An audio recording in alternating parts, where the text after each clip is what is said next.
Vha zwa vhuendela mashango vhuponi ha Kwa-Mhlanga vhari fhungo la homboka Vho-Mahlangu li nga dzhenisa nyofho la dovha hafhu la fhungudza dzangalelo la vhaendela mashango.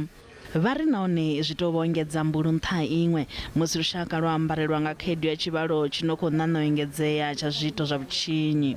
Lizha ka nḓila kha zwa vhutsila Vho-Mahlangu vhane vha vha na miṅwaha ya 17 vho sala vha na mafuvhalo kha tshifhaṱuwo nga murahu musi vho tshipiwa mukulo vha dovha hafhu vha rekanyiwa nga vhadzia vhutshinyi.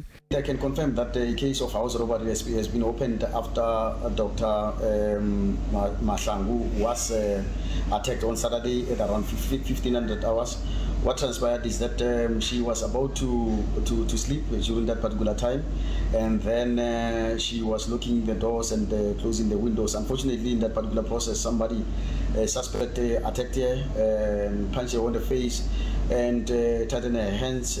Then from there, she lost consciousness. Musi Mapholisa vha tshi khou bvelaphanda na ṱhoḓisiso vha muhasho wa zwa vhuendela mashango vha ri zwiito izwi zwi tshinya dzina ḽa shango ḽa Afrika Tshipembe kana brand South Africa sa izwi mushumo wa Vho-Mahlangu u tshi ḓivhea u mona na lifhasi nga vhuphara. Let's not rob the area of what it could benefit going forward, and the people along that area who benefit from tourists, be it local tourists or international tourists that are going to that area.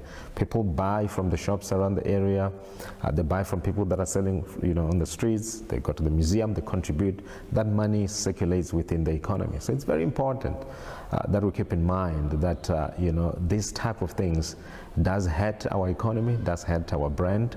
Nḓowetshumo ya zwa vhuendela mashango zwa zwino i shela mulenzhe kha nyaluwo ya ikonomi ya shango nga 3%.